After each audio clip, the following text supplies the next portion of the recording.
Well, good morning, everybody. I know a lot of you guys put a lot of store by your fancy little coffee brands, or you could just drink regular old Folgers like me.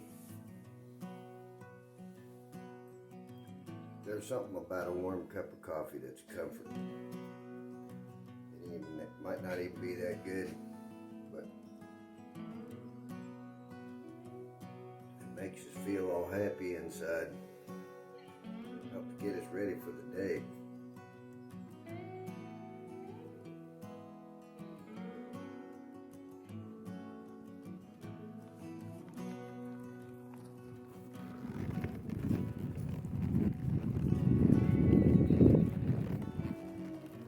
Problem with this country, we get 5 months of winter and 2 months of mud. So we end up having about 5 months to get our work done. I'm not here to get off the bridge.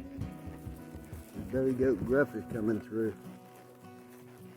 We run a lot of cows in the timber here, and so our grass gets ready before some of the prairie grass gets ready, but then it burns up real early too, because we get pretty hot dry summers here. So once it gets done raining about May, you might not see a raindrop till end of September, middle of October some years.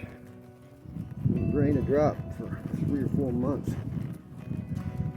Ground will get harder than Japanese river.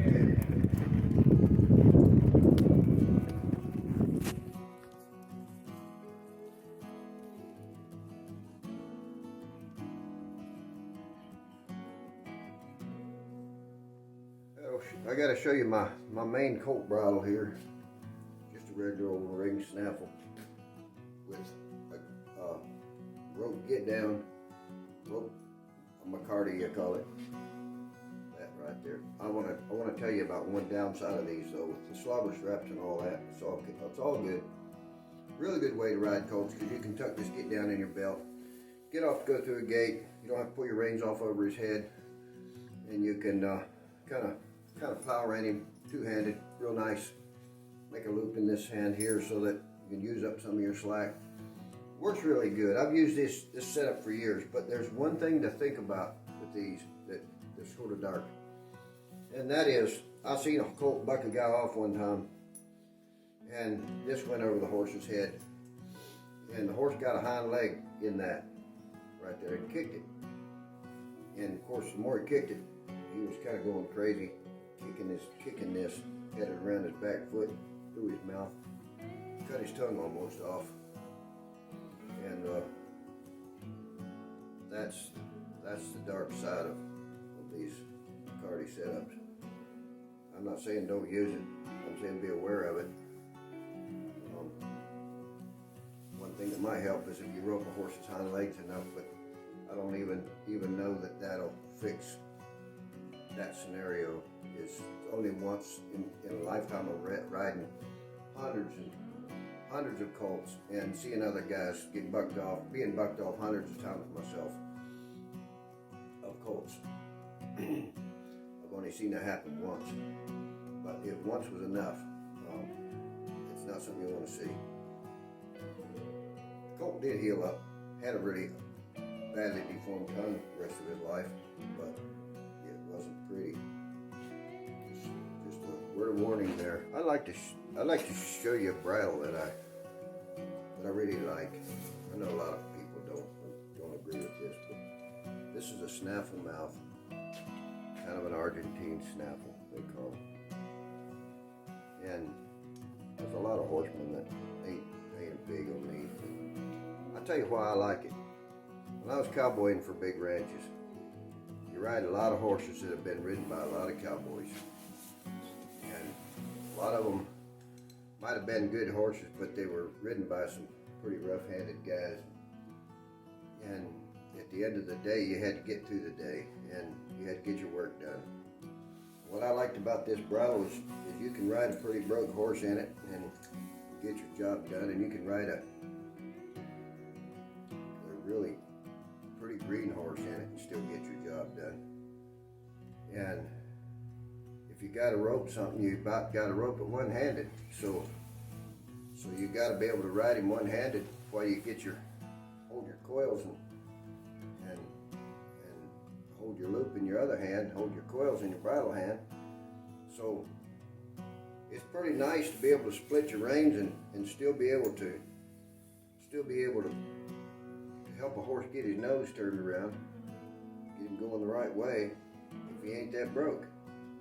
So if you ride a lot of horses, a lot of different horses, it's pretty tough to beat one of these. And it looks good too.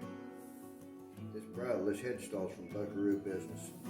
My son gave me this for Father's Day about, I don't know, 7 or 8 years ago.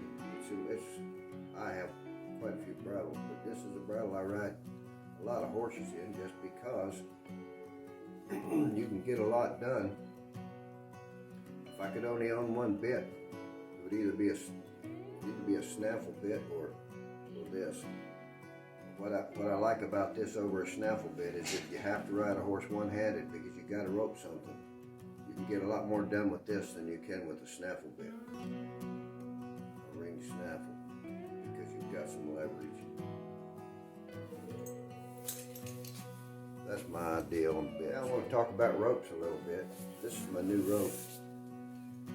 It's a 4-strand waxed cotton. So this is the first time for me with a cotton rope.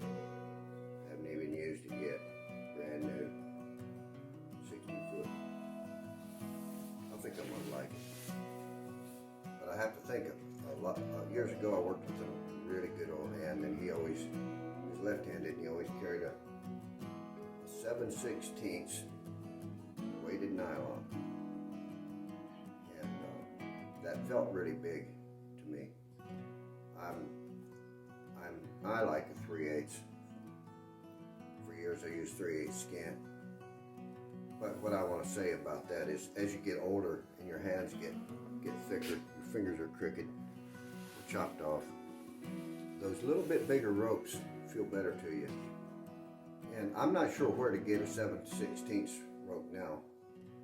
It's hard enough to find a 3/8 full. But what I wanted to say about this old guy is he would oftentimes give me his old wear out ropes, and they were not only tied left-handed, they were left-hand twist. But for some reason those ropes worked for me, and I'm right-handed, and I roped so many calves with his old worn out ropes. They were some kind of fun.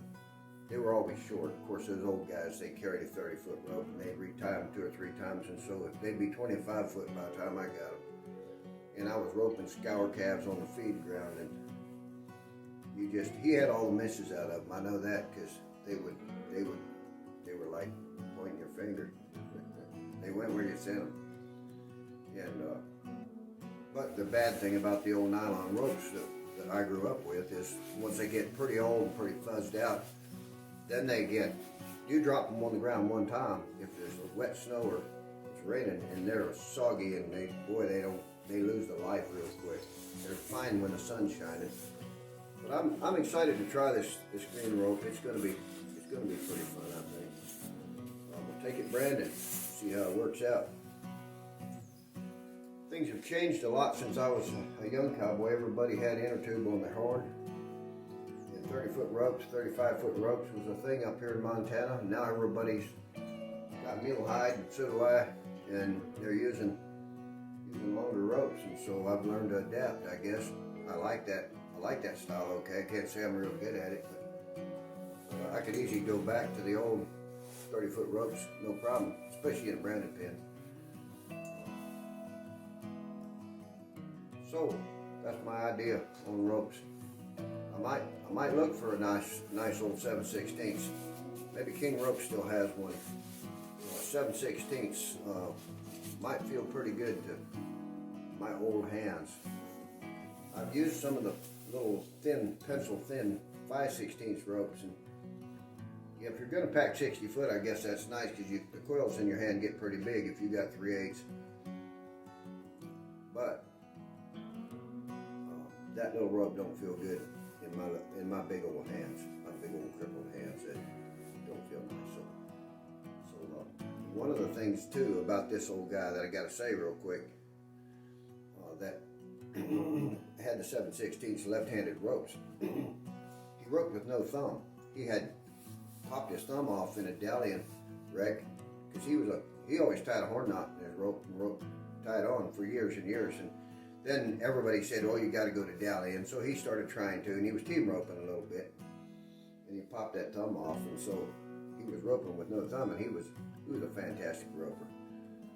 Just goes to show how you can adapt without a thumb, and he's still my hero. He's been dead many years now, but I look back and that's the guy I want to be like when it comes to being able to rope, in a ranch.